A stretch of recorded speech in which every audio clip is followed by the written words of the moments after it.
a incident that really brought my thinking. It made me think that this was much worse than that kind of encapsulates what I'm talking about. At Oregon, I was going through a list of things that students had reported to the university using its bias reporting system, which is a new tool in place at 100 different colleges and universities for students to and professors and people on campus to basically report politically incorrect statement called microaggressions, which you were talking about. And this one was someone had reported a sign in the cafeteria that had triggered them, that had made them feel microaggressed. The sign said, "Please clean up after yourself, we are not your mother." Can anyone guess why this was offensive? It was offensive because it relies on the patriarchal assumption that only mothers clean up after people, that it would not be the equal father's right. I'm sure the person who posted this flyer was a minimum wage paid, perhaps not college-educated cafeteria worker who has more things to worry about than learning the latest PC lingo to appease the very privileged students of Oregon. And that and hundreds more incidents like that made me think that, hey, there might be a political correctness problem on college campuses. And then there was a backlash to it on campus. And in fact, the people who didn't like this increasingly began relying on people like Milo Yiannopoulos and Ann Coulter and Lauren Southern and bringing them to campus and wanting to hear from them solely for the reason that these people were inveighing against political correctness, and really for almost no other. Not for the depth of their ideas, not for their interesting conservative philosophy. These are empty characters who are solely defined by their opposition to political correctness. So I watched this happen very inarguably on college campuses, and I wondered if could the same thing happen to the nation at large, if political correctness is also a problem in the lives of people who are not on college campuses. I very much think, I thought at the time last year, that helped explain why Donald Trump was elected. So I wrote an article right after the election saying that elaborating on the parallels between this and the campus situation. And it was the most popular article I've ever written. People emailed me, dozens of people. People never email me about articles. Dozens of people emailed me to say, "You're right, that is why I voted for Trump." And I will read you a few of their emails. They're fascinating. This was from someone who emailed me. "My reasons for voting for him were, as you stated, political correctness is one term for it, lying is another. If people can't use plain language and honesty to refer to things, we are done." Another said, "I too am sick of the antics of the PC crowd telling me what to think while they cheerfully dismantle freedom of speech. Best regards for a Merry Christmas, Happy Holiday, or whatever our betters tell us to call it."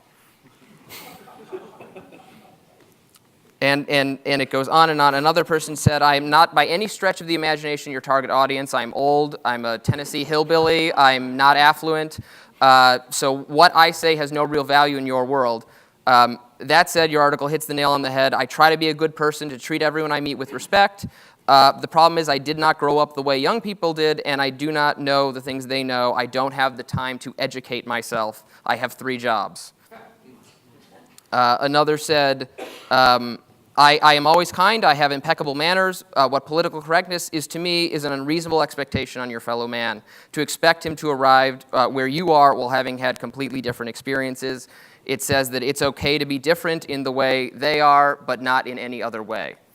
So I've taken these things to heart because, when enough people tell you that that's why they voted for Trump, you have to concede, okay, maybe that's why you voted for Trump. And there is evidence beyond just the anecdotes. A mathematician, Spencer Greenberg, found that people who thought we are too PC, people who thought we are too PC as a country, that was the second most reliable indicator for whether you were likely to vote for Trump. The only more powerful indicator was whether you were actually Republican. It's also important to note that Trump was the candidate of resistance to political correctness, not just as a general election candidate, but as a primary candidate. He was the one who tells it like it is. His response to the horrific Pulse shooting was to say, "We can't afford to be politically correct anymore."